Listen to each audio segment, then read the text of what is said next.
So Magical raised $3.3 million, another Zell fundraise of late. I just spoke to Tommy, and the thing that I thought was, such a great part of his story was this bottom-up strategy, as he calls it. It started from the way that he built his product. He first created a workshop of productivity tools that he wanted to bring out there, created a workshop, and then from there, a community. And part of that community were people who ended up being his first investors. What's interesting is that those first investors, those first angels, the top productivity experts, later on connected him to the VC investors, gave him a stamp of approval. I think the relevance of this for startups generally is to build an ecosystem of support, whether it's people that you relate to or your customers or experts in the field that can then help you leverage that and vet and give you credibility among investors and among customers as well. It's interesting for me how replicable this model is for other startups, if it's kind of steps that they can take to accelerate their ventures and to fundraise. So it would be great to hear it from Tommy himself.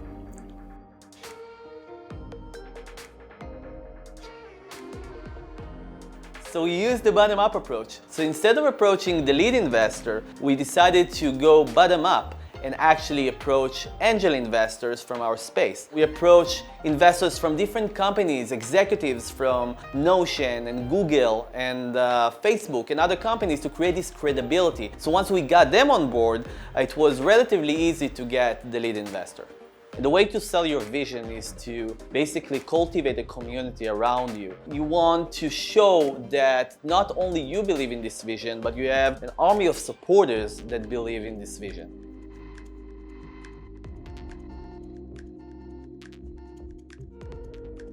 So Magical's bottom-up strategy is obviously wonderful, creative, and a good way to deal with the fact that it's difficult to raise money when you can't meet investors and funds face-to-face. How do you get that first person to commit? What we do is we use a convertible financing agreement with what we call a rolling closing, as opposed to using the SAFE. It's the same commercial terms we're talking about, 20% discount, don't go higher or less than that. Try to use that reasonable discount and reasonable cap. But what the agreement says is that even if an investor puts their signature on the form, they won't be required to wire the money before the company hits a certain minimal level of commitments. Get that first signature, attach another signature to it, and hit that minimal investment amount, and hopefully you get that domino effect that you're looking for with the rolling closing CFA. To access all the insights, benchmarks, and data points collected, check out our latest Startup Snapshot report.